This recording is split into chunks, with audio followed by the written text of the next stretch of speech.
Hello everyone, welcome back. It is COVIDEO blog number 25. I hope you're doing okay where you are. It's great to see you. Thanks for tuning in. So there's a few things to talk about today. The first being that yesterday during the press briefing that Boris Johnson gave, he mentioned that the date of the 1st of June for schools going back is going to remain, that years R1 and 6 are going to go back into schools with a socially distanced kind of setup, with a certain number of students per class and staggered break times, all this kind of stuff. I don't know how it's going to work in a number of different schools, but schools are obviously trying to work that out now before the school term starts back after half term, which is this week, whether you've remembered or not, because weeks seem to blur into one another. So the 1st of June is the date that is still being set, and I mean, things are going to look quite different for quite a long time in schools, especially around social distancing and not being able to be right up close with your friends. So it's still lots of question marks about how it's going to be done, especially in terms of down here in the southwest, whether it's going to be done differently.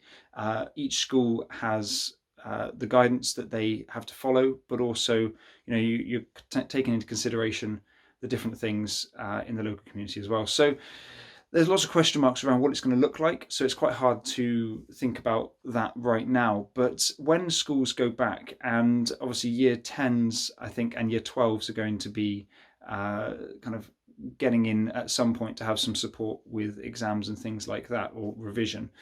When that happens, the youth project is still going to be here. We're going to be here providing online videos and youth sessions via Zoom, etc., for all of you guys during that time, because it's going to be a weird time and you need that space, and it's there if you want it, to come and meet with your friends after school. Secondly, there's lots of talk around Dominic Cummings at the moment. Now, for those of you who don't know, Dominic Cummings has been heavily involved in all the stuff to do with lockdown and the coronavirus pandemic in this country. And it seems like he's broken lockdown a number of times, especially when someone that he knew, I think it was close family, and him had coronavirus symptoms, and him traveling a large number of miles across the country. Now, it's quite difficult. I saw in the press briefing last night that Boris Johnson was getting hammered. Loads and loads of different questions that were being thrown at him around Dominic Cummings, and he still defended the actions that he took. Now, I'm not here to kind of debate whether the ones that he took are right or wrong, but it leaves us with a question about following rules and the rules that we've been set. And actually, those rules are in place to help us, but they're also in place to help other people. And by us social distancing and by us staying at home as much as we can, yes, we're going to have to go to school. Yes, we're going to have to go to the shops. And yes, we're going to have to do certain other things, maybe go to work for some of us.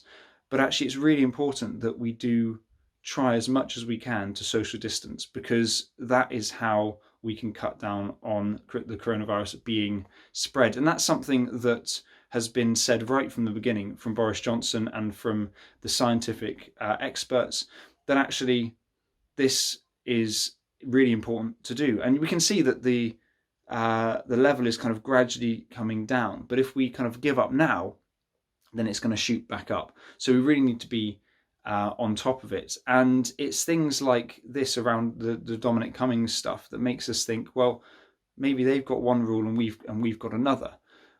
But at the same time, whatever decision is made with Dominic Cummings, we have our own choices to make and we have our own rules to follow. And if we all follow the rules, the more people that do that, the bigger impact it's going to have. So that's all I have to say on that. We'll be kind of looking at this over the next few weeks, I'm sure, and bringing it up in the youth sessions that we have each week. So there are a couple of other things just to talk about very quickly.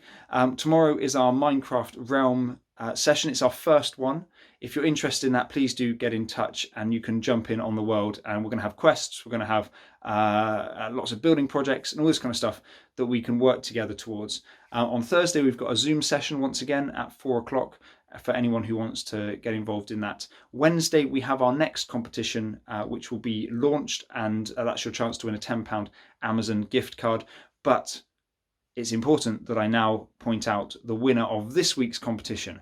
So this week's competition was to recreate one of your favourite films or a clip from a film and take a photo of it. And so this is the winner here. Congratulations, you have won a £10 Amazon gift card. It is on its way to you in the post. So there will be another competition announced on Wednesday. The deadline will be Sunday, and the winner will be announced again a week today.